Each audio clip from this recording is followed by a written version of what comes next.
上述说到，草帽一伙在向着愚人岛航行的途中遇到了人鱼凯米。为了救出凯米，被人贩子集团飞鱼骑士团绑架的朋友小巴，草帽一伙来到了飞鱼骑士团的基地。在这里，草帽他遇到凯米口中那个能做出一手美味章鱼烧的小巴。不出索隆等人所料，这个小巴正是曾经阿龙手下的那名章鱼剑客。不过，草帽团不计前嫌，决定放下以前的恩怨，把小巴救出。与此同时，飞鱼骑士团发动进攻，大战即将开始。飞鱼骑士团的飞鱼摩托从空中呼啸而过，路飞锁定好了自己心仪的坐骑，骑上去将驾驶员给扔了出去，独自一人爽了起来。飞鱼骑士团向桑尼号上丢炸弹，山治跳起来一顿旋风腿将炸弹击飞。骑士团胯下的飞鱼只能在空中飞行5分钟，为首的头头一声令下，所有人暂时沉入水中，路飞也跟着沉了进去。乔巴和布鲁克情急之下跳下水去救路飞，被娜美和弗兰奇捞出来一顿臭骂。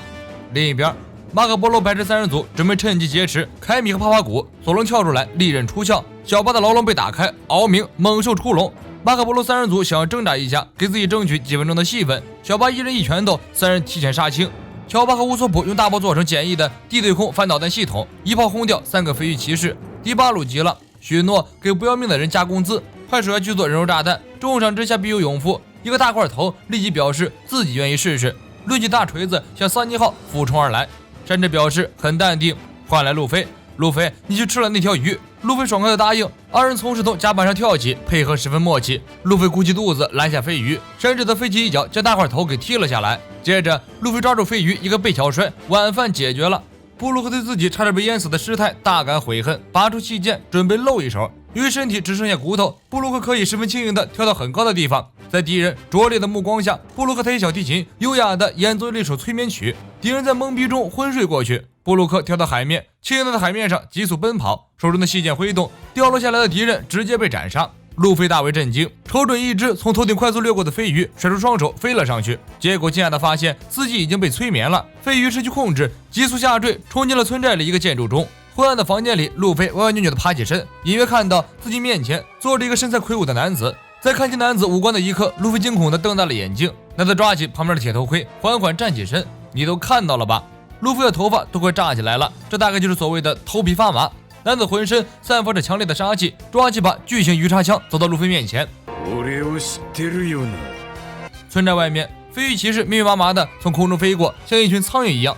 草帽团各自使用招式与飞鱼骑士激烈对撸。突然，从村寨里面传出一阵轰轰隆隆的响声，大家放下手中的活计，抻长脖子看热闹。路飞嚷嚷着从一片废墟之中跑了出来，指着身后喊道：“有牛！”飞鱼骑士团听见摩托的低吼，士气大增。有这等破坏力的只有他们的首领铁面壮汉迪巴鲁。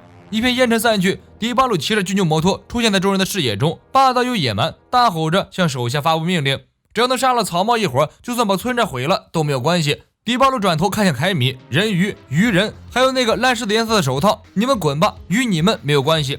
小巴三人一听，赶忙后撤。帕帕古低声抗议道：“老子是海星。”迪巴鲁仰起头，声音中充满哀怨，又带着亢奋：“我可不是因为喜欢才干绑架这行的，你们应该清楚吧？今天是个可喜可贺的日子，我做梦都想杀的那个男人就出现在我的面前，那个在某一天突然把我推向地狱深渊的男人，就算今天和你同归于尽，我也要把你杀了。海贼黑土山治，我他娘的想死你了！”迪巴鲁瞪着通红的眼睛看向桑尼号，给山治整蒙圈了。弗兰奇等人向山治投来好奇的目光：“山治，为什么那个人想杀你？你是不是泡了人家的妞？”山治张开手指数他自己的风流债，满脑袋问号。虽然我以前干了很多遭人恨的事情，但是具体是哪一件，一时真的想不起了。迪巴鲁怒吼一声：“别他娘的装傻了，就是最近的事情。”最近，山治更懵了。最近遭人恨的事情也做了很多，真的无从回忆。迪巴鲁见山治无动于衷，更加愤怒，抬起鱼叉枪对着桑尼号就是一顿扫射。鱼叉上涂着蝎毒，如果被这种叉子刺中，3分钟之内必死无疑。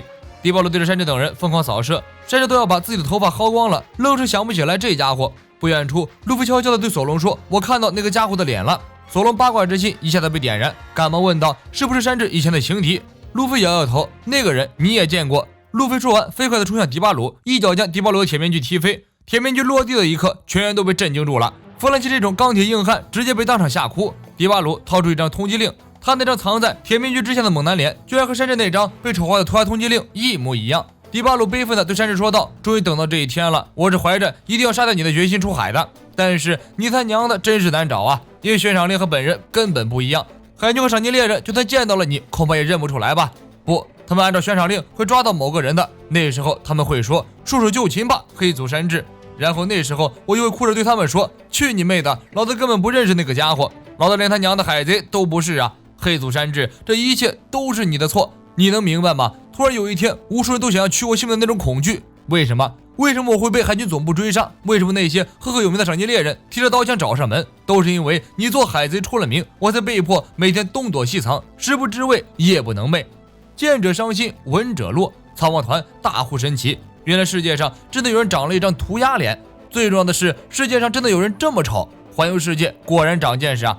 山治明白了事情的起因经过，但他对迪巴鲁一点也不可怜，甚至心中同样燃起愤怒的火焰。明明老子有一张偶像剧男主角的帅脸，一身杀马特贵族王朝的气质，都是因为世界上有你这种丑逼，才会给天杀的画师带去灵感，画出这么丑的一张通缉令，把高贵的本少爷画得跟个流浪汉一样。山治飞奔过去，对着迪巴鲁的肥脸就是一脚。迪巴鲁和山治互不相让，火药味十足。而草帽团的诸位除了弗兰奇，其他人都要笑抽了。布鲁克笑得差一点腰间盘突出。路飞摆摆手，山治，你们先吵着，我们先走一步了。山治气得要死，大骂迪巴鲁是个傻屌。既然自己的通缉令长得一模一样，你不会变个装，换个发型，留个胡子吗？迪巴鲁沉思半晌，恍然大悟啊，原来还有这个办法呀！但是我们虽然傻，但绝对不是笨蛋。原来我们也是脚踩敬老院、拳打幼儿园的一方霸主，每天吓唬村民，收小学生保护费，简直就是完美的幸福人生。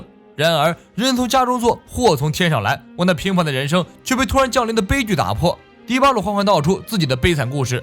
在某个海域，某个偏僻的村庄，村民们原以为迪巴鲁只是一个游手好闲的社会闲散人员，结果某一天，他们惊奇地发现，世界政府不仅发布了迪巴鲁的通缉令，而且悬赏金出奇的高，他还有另一个名字——黑族山治。村民们慌了，迪巴鲁隐藏得太深了，他根本不是普通的小混混，而是一个世界级的超级通缉犯。为了响应扫黑除恶的号召，村民们向海军举报了迪巴鲁。这天早上，迪巴鲁像以往一样准备去收小学生保护费，结果迎接他的却是一大群海军。迪巴鲁懵逼了，我不过是抢点小学生的零花钱，海军居然出动一个师的兵力逮捕我，现在反恐行动都到这种地步了吗？从此以后，只会欺负小学生和老年人的迪巴鲁，突然变成了一个悬赏金高达7700万贝利的世界级悬赏犯，每天被一群身手高强的海军追杀，这种恐惧根本不是一般人能够理解的。因此，迪巴鲁对山治充满仇恨，恨无及物。草帽团的所有成员都是迪巴鲁憎恨的对象。废话到此为止，第二轮厮杀开始。迪巴鲁掏出鱼叉枪，向山治发射涂有剧毒的鱼叉，同时呼叫自己的手下们前来支援。山治跳起来，一脚踹翻一个飞鱼骑士，结果正中敌人下怀。两个飞鱼骑士一左一右，用渔网兜住山治，将他直接拖入水中。这网好像是用特殊材质制成，山治一时间无法撑破。路飞急了，要跳下水去救山治，吓得索隆赶紧将他拦下来。小巴向海边奔去，人类在水中的速度太慢了，还是我来。迪巴鲁哈哈大笑，就算是鱼人在水里也追不上飞鱼。飞鱼在所有鱼类中的游泳速度可是一流的，而且骑士们都带着氧气瓶，能在水里潜很久，那个家伙肯定会窒息而死的。黑族山治再次浮出水面的时候，只能是一具溺水而亡的尸体了。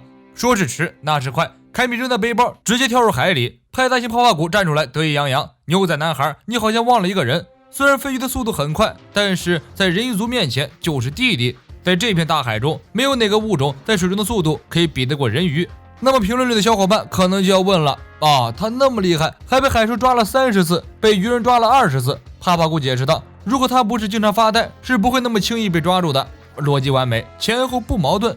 这时，水面突然泛起巨大的水花，从水中冲出一个庞然大物。众人定睛一看，是一个比桑尼号还要大1倍的巨型船锚。飞鱼骑士团将船锚运向桑尼号的正上方，准备将桑尼号击沉。只要将能力者打入水中，任用他们再厉害，也没有还手之力了。迪巴鲁歇斯底里的大吼一声：“沉入海底吧，草帽海贼团！”